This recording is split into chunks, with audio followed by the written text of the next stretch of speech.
নমস্কার বন্ধুরা, শুভ সকাল। শুরু করলাম আজকের ভিডিওটা। এই দেখো, আজকে আমাদের এই যে 4টে পাবদা মাছ নিয়ে এসছে। পাবদা মাছ দিয়ে আলু দিয়ে তরকারি রান্না করব।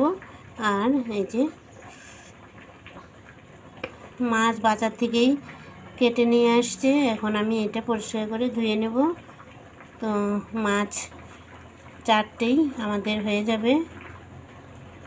ছেলে তো মাছ খায় না, সেই জন্য এই মাছ দিয়েই আমাদের দুপুরবেলা আলু দিয়ে তরকারি রান্না হবে। তো বন্ধুরা দেখো, আমি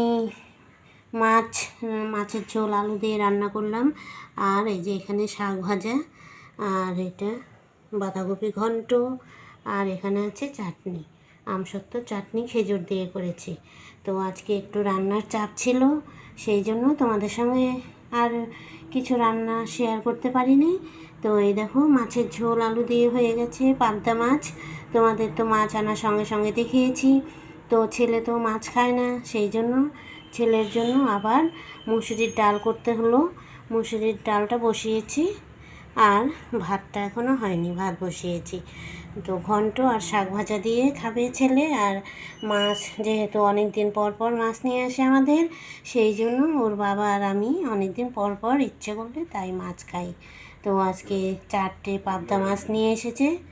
তো এই 4টে পাবদা মাছ আমরা দুজনেই ঘরে বাইরে খাবো। তো আজকে ভিডিওটার কিছু শেয়ার করতে পারলাম না। চলো, ভিডিওটা এখানেই রাখছি।